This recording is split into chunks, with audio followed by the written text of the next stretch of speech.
একদিন আগে বিরোধী দলীয় নেতা বলেছিলেন যে একদিন আগে ডকুমেন্টস আসতে হবে, আপনি বলেছেন, আমরা কিন্তু সবকিছু মেনে নিয়েছি। তো এখানে তো আমরাও কোঅপারেশন করছি যাতে দ্রুত সময়ের মধ্যে এই বিলগুলো পাস হোক। পলিটিক্যাল গভর্নমেন্ট এস্টাবলিশ করার জন্যই তো আমরা ছাত্র গণ অভ্যুত্থান করেছি, ভোটের অধিকার প্রতিষ্ঠা করেছি। এখন পলিটিক্যাল গভর্নমেন্টের যদি নিয়ন্ত্রণ মন্ত্রণালয়ের অধিদপ্তর এবং সংস্থার মধ্যে না থাকে, তাহলে নিয়ন্ত্রণটা করবে কে? Democracy is a rule by majority. এটা মাননীয় স্পিকার, এটা আরো দুঃখ পেলাম, এই কথাটা আরো দুঃখ পেলাম। আপনার কাছে আমরা প্রথম দিনই আশা করেছিলাম, আপনিও বলেছিলেন যে আপনি জাস্টিস মেনটেন করবেন। সফার আপনি অনেক করেছেন, কিন্তু আজকের দিনটা এই সময় এসে আমরা জাস্টিস পেলাম না মাননীয় স্পিকার। মাননীয় বিরোধী দলের নেতা চিফ হুইপের অ্যাসুরেন্স যে প্রত্যেকটা বিল আগামী সেশনে আসবে, আপনার মেইন কোয়েরি তো এটাই ছিল। মাননীয় আইনমন্ত্রী স্পষ্ট করেই মাননীয় লিডার অব দি হাউসের সাথে আলোচনা করেই তখন সেই প্রস্তাবটা দিয়েছে যে জুলাই স্মৃতি জাদুঘর সম্পর্কে মাননীয় বিরোধী দলীয় চিফ হুইপ এবং অন্যান্য মাননীয় সদস্যরা যে আপত্তিটা তুলেছেন, সেই বিষয়টা উনি এক্সপ্লেন করেছেন যে এটা সরকারের পক্ষ থেকে অ্যামেন্ডমেন্ট না, এটা একজন প্রাইভেট মেম্বার হিসেবে একটা অ্যামেন্ডমেন্ট দিয়েছে। সেই অ্যামেন্ডমেন্টের উপরে ওনারা বক্তব্য রেখেছেন, এই পক্ষে আইনমন্ত্রীর বক্তব্য রেখেছে, কনসার্ন মিনিস্টার বক্তব্য রেখেছে, পাশ হয়েছে। তারপরেও আপনার কাছে যেহেতু মাননীয় বিরোধী দলীয় নেতা এবং অন্যান্য সদস্যগণ আপত্তি তুলেছেন, এই জুলাই স্মৃতি জাদুঘর আমি নিজে এবং মাননীয় বিরোধী দলীয় নেতা প্রফেসর ডক্টর ইউনূস, মাননীয় প্রাক্তন সাবেক প্রধান উপদেষ্টা সহ দেখতে গিয়েছিলাম। এটা জীবন্ত জাদুঘর, এটা জীবন্ত ঘর, জাদুঘর নয়। বাংলাদেশের ছাত্র গণ অভ্যুত্থানের প্রতীক হিসাবে ভবিষ্যতে যাতে কোনো শাসক শ্রেণী স্বৈর শাসক না হয়ে উঠতে পারে, সেটার জন্য এটা প্রতীক হিসাবে থাকবে, সেটাকে আমরা ধারণ করতে চাই। মাননীয় স্পিকার, মাননীয় প্রধানমন্ত্রী সম্মতি দিয়েছেন, সেটা আনুষ্ঠানিকভাবে উদ্বোধন করতে যাবেন। এটাকে স্ট্রেনদেন করা দরকার, জাতির ইতিহাসকে ধারণ করা দরকার, এবং যাতে আর কোনো সময় হাসিনার মতো ফ্যাসিস্ট স্বৈর শাসক বাংলাদেশে উৎপত্তি না হয়, উৎপাদন না হয়, সেজন্য এই জাদুঘরকে আমরা সেভাবে সংরক্ষণ করতে চাই।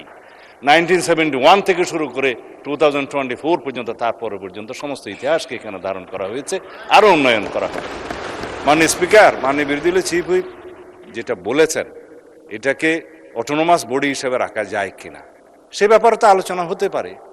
আমাদের শাহবাগ জাতীয় জাদুঘর সহ অন্যান্য জাদুঘর যেগুলো আছে, সেটা কিভাবে পরিচালিত হয়, কিউরেটর কিভাবে থাকে। সাবেক একজন উপদেষ্টা গত ইন্টারিম গভর্নমেন্টের, তিনি খুবই পারদর্শী, সম্ভবত উনি এখনো কিউরেটর হিসেবে আছেন। আমরা তো পরিবর্তন করিনি মাননীয় স্পিকার। যদি এরকম অবদান রাখার মতো আরো কোনো বিশেষজ্ঞ থাকে, বিভিন্ন কমিটিতে ধারণ করা যায়। তবে কেউ পদত্যাগ করলেই কেবল সেই পদ হারাবে, সরকারের ক্ষমতা থাকবে না তাকে অপসারণ করার, সেই জন্য একটা প্রভিশন আনতে হয়েছে, সেটা মাননীয় সদস্য বিরোধী এনেছেন। আর সরকারের কাছে যেটা নিয়ন্ত্রণ কর্তৃপক্ষ হিসাবে থাকে, সেটা সমস্ত কর্তৃপক্ষের কাছে সেরকম থাকে। আর দল তো মাননীয় স্পিকার, বিরোধী দল সরকারি দল তো রাজনৈতিক দল, এবং রাজনৈতিক দলের সরকার পলিটিক্যাল গভর্নমেন্ট এস্টাবলিশ করার জন্যই তো আমরা ছাত্র গণ অভ্যুত্থান করেছি, ভোটের অধিকার প্রতিষ্ঠা করেছি। এখন পলিটিক্যাল গভর্নমেন্টের যদি নিয়ন্ত্রণ মন্ত্রণালয়ের অধিদপ্তর এবং সংস্থার মধ্যে না থাকে, তাহলে নিয়ন্ত্রণটা করবে কে? সেই জন্য আলাপ আলোচনা করে নিয়ন্ত্রণকারী কর্তৃপক্ষ এবং ভবিষ্যতে এটা বিকাশের জন্য, উন্নয়নের জন্য আমরা কিভাবে কি করতে পারি আলাপ আলোচনা করে পুনরায় একটা বিল যদি প্রয়োজন হয় সবাই মিলে আনবো। সেখানে আমরা বিরোধী দলের যে সমস্ত প্রস্তাব দিয়েছে সেগুলো আমরা ধারণ করতে পারি, এই প্রস্তাবই তো দিয়েছে এই সংসদে। দ্বিতীয় হলো মাননীয় স্পিকার, কার্য উপদেষ্টা কমিটিতে আলোচনা হয়, সংসদ কতদিন চলবে, কিভাবে চলবে, কি কি বিজনেস এখানে আলোচনা হবে ইত্যাদি, সেটা আপনি করেছেন, আপনিই সভাপতি। কিন্তু জাতীয় সংসদের এই অধ্যাদেশগুলো, উত্থাপিত অধ্যাদেশগুলো নিয়ে পরীক্ষা নিরীক্ষা করে রিপোর্ট দেওয়ার জন্যই এই বিশেষ কমিটি, জাতীয় সংসদ কর্তৃক গঠিত বিশেষ কমিটি।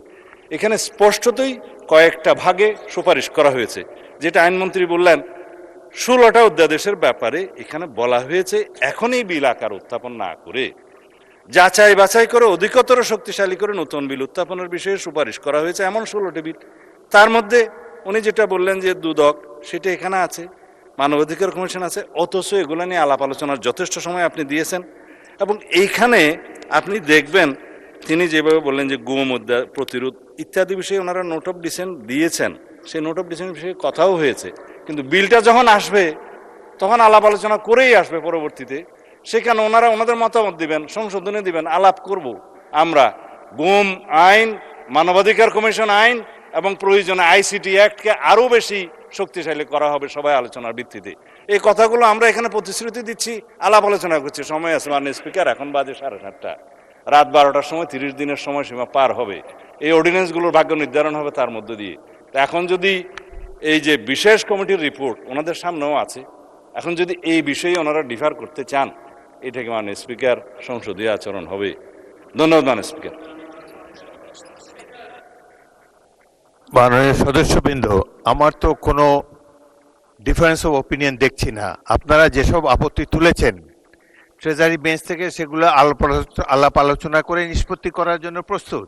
আলাপ আলোচনার দরজা খোলা আছে। এই সংসদের মাত্র 1 মাস গিয়েছে, এখনো তো 5 বছর সময় প্রায় বাকি আছে। আপনারা আলাপ আলোচনা করে এগুলা নির্ধারিত করতে পারেন, অনেক সময় পাবেন।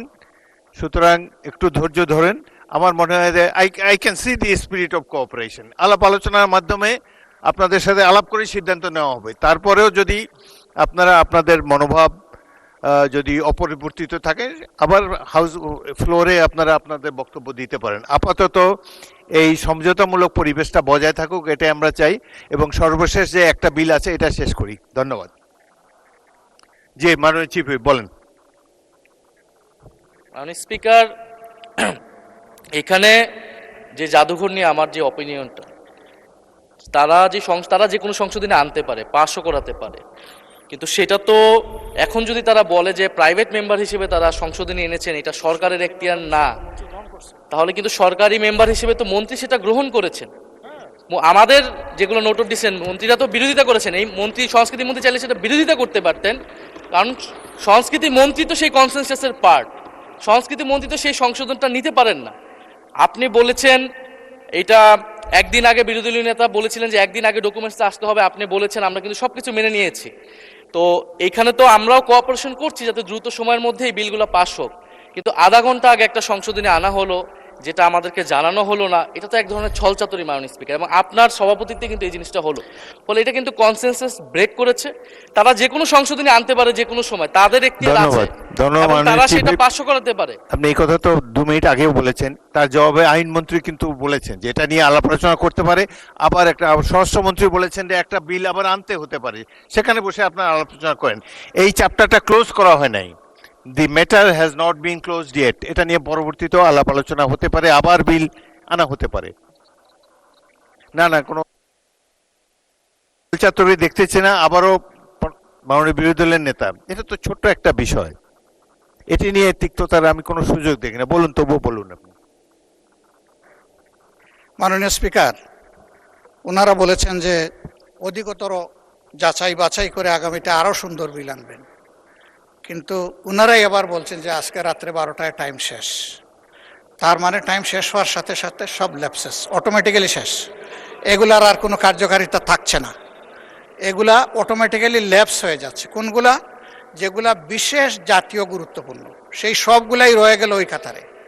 তো এইগুলা যদি এই কাতারেই রয়ে যায়, তাইলে মাননীয় স্পিকার, আপনাকে আমরা কিভাবে সহযোগিতা করব বলেন? আমাদের তো একটা কমিটমেন্ট, যেমন তাদের কমিটমেন্ট জনগণের কাছে আছে, আমাদেরও আছে। আমরা এই কমিটমেন্টের জায়গাটা থেকে কি শোনা যাচ্ছে না নাকি? Thank you so much. এই জায়গাটা থেকেই আমরা চেয়েছিলাম যে কোঅপারেশনের মাধ্যমে, যেভাবে একটা বিশেষ কমিটি করে দেওয়া হয়েছিল, আপনিই করে দিয়েছেন আপনার সভাপতিত্বে, তারা যতটুকু পারেন ঐক্যমত হয়ে এসেছেন। যে সমস্ত জায়গায় ডিসেন্ডিং উনাদেরও আছে, আমাদেরও আছে, সেগুলো এখানে আলোচনা হতো। আলোচনা হয়ে তার ভাগ্য যেটাই নির্ধারিত হতো আমরা তো মেনে নিতাম মাননীয় স্পিকার, কিন্তু আলোচনাই হবে না। এখন তো এটাকে অলরেডি এজেন্ডা আউট করে দেওয়া হয়েছে। তাইলে আমরা কি করতে পারি বলেন? বলা হচ্ছে যে ভবিষ্যতে আনবেন, ভবিষ্যতে আজকে রাত্রে 12টার পর তো আর 1 মিনিট কাউন্ট হবে না। এটাই তো রেড লাইন। আপনার শেষ হয়েছে? জি, আমার শেষ হয়েছে। ধন্যবাদ। আমার তো মনে হয় যে মাননীয় স্বরাষ্ট্রমন্ত্রী সংসদ নেতার পক্ষ থেকে যে কথা বলেছেন এবং এই যে রেফারেন্স দিয়েছেন এই বিশেষ কমিটির, কোনো কিছুই তো ক্লোজ করা হয়নি। পরবর্তীকালে প্রয়োজন হলে এই ব্যাপারে বিল আনতে পারেন। আলাপ আলোচনার উপরে তারা গুরুত্ব দিয়েছে, আপনাদের সাথে আলাপ আলোচনা করেই তারা বিল মেনেছে। সুতরাং এই ব্যাপারে আপনার চিন্তিত হওয়ার কিছু নেই। আজকে যদি ল্যাপসও হয়ে যায় আবার এটাকে নতুন করে বিল আকারে আনা সম্ভব, যদি আপনাদের মধ্যে আন্ডারস্ট্যান্ডিং থাকে।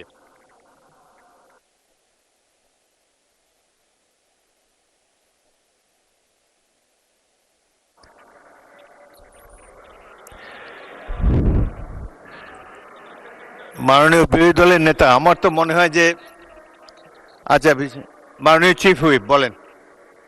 মাননীয় স্পিকার, চিফ হুইপকে একটু শুনেন।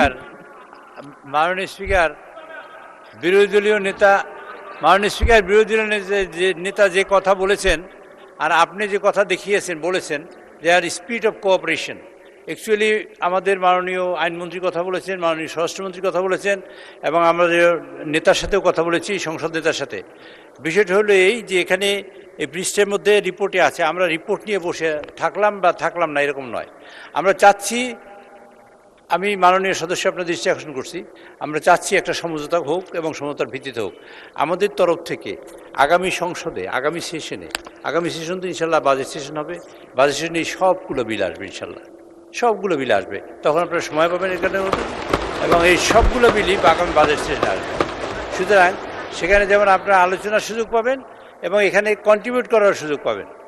মাননীয় বিরোধী দলের নেতা, চিফ হুইপ অ্যাসুরেন্স দিয়েছে প্রত্যেকটা বিল আগামী সেশনে আসবে। I think this should satisfy you. প্রত্যেকটা বিলই আগামী সেশনে আসবে। বিরোধী দলের নেতাকে মাইক দেন, মাইক দেন। আস্থা হারানো অবস্থায় এখানে বসা মিনিংলেস। ও আপনার you are determined to stage a walkout. এখানে ট্রাস্ট মেনটেইন করা হয়নি, এটা আমাদের দুঃখ যে আমরা এই দুঃখ নিয়ে এখন ওয়াকআউট। না, আপনারা যদি ওয়াকআউট করার জন্য আগে প্রথমে সিদ্ধান্ত নিয়ে থাকেন, মোস্ট ওয়েলকাম, নো প্রবলেম। না না, democracy is a rule by majority. এটা মাননীয় স্পিকার, এটা আরো দুঃখ পেলাম, এই কথাটা আরো দুঃখ পেলাম। আপনার কাছে আমরা প্রথম দিনই আশা করেছিলাম, আপনিও বলেছিলেন যে আপনি জাস্টিস মেনটেন করবেন, জব সফার আপনি অনেক করেছেন, কিন্তু আজকের দিনটা এই সময় এসে আমরা জাস্টিস পেলাম না মাননীয় স্পিকার। মাননীয় বিরোধী দলের নেতা, মাননীয় বিরোধী দলের নেতা, চিফ হুইপের অ্যাসুরেন্স যে প্রত্যেকটা বিল আগামী সেশনে আসবে, আপনার মেইন কোয়েরি তো এটাই ছিল। বিশেষ প্রত্যেকটা বিল আসছে, বিশেষ কমিটিতে অ্যাসুরেন্স, উপদেষ্টা কমিটিতে অ্যাসুরেন্স, সবই তো উলটপালট হয়ে যাচ্ছে একটা অংশ। তাইলে ট্রাস্টের জায়গাটা ওনারা তো রাখলেন না মাননীয় স্পিকার। আমি তো বললাম যে করার পরে আমরা কিন্তু সহযোগিতা করেই যাচ্ছিলাম, যে ঠিক আছে কনসেনসাস যা হয়েছে আমরা আর কথা বলবো না, আমরা হাতেই বুড় দিয়ে দিয়ে চলবো, আমরা চলেছি। কিন্তু এখন এসে দেখতে পাচ্ছি যে আমাদেরকে আসলে ব্ল্যাক আউট করে দেওয়া হচ্ছে। ওই ব্ল্যাক আউট কেন আমরা হব মাননীয় স্পিকার? মাননীয় বিরোধী দলের নেতা, আপনার প্রধান প্রশ্ন ছিল যে এই বিলগুলা যেগুলা উঠেনি এই অধিবেশনে, সেগুলার ফেট কি হবে, সেটা বিরোধী দল ট্রেজারি বেঞ্চ থেকে বলা হয়েছে প্রত্যেকটা বিল আনা হবে আগামী অধিবেশনে। মাননীয় স্পিকার, আমি স্মরণ করিয়ে দিচ্ছি, আপনি সেদিন বলেছিলেন রাত 12টা হলেও সেশন কন্টিনিউ করবে এবং সবগুলো আলোচনা হবে। এটা যদি হয় বসবো, শুনবো, 12টা পর্যন্ত আমরা অংশগ্রহণ করব, কোনো অসুবিধা নাই। কিন্তু এখানে বলা হয়েছে 16টা বিল এখন উত্থাপন করা হবে না, এটা তো বিশেষ বিলেরই তো সিদ্ধান্ত। ওই আস্থার জায়গা ওনারা নষ্ট করে ফেলেছেন। এই জাদুঘরের একটা ক্লজে ওনারা যখন আনবেন তখন ভবিষ্যতে বেঁচে থাকলে আমরা অংশগ্রহণ করব। মাননীয় বিরোধী দলের নেতা, 133-এর মধ্যে 16 তো ল্যাপস হচ্ছে না, 90 আলোচনা হয়েছে আর বলেছেন যে একটা বাকি আছে, তাইলে আরো তো অনেকগুলা ল্যাপস হয়ে যাচ্ছে। তো এই সবই তো আইনমন্ত্রীকে একটু শুনি আমরা। আইনমন্ত্রী বলেন।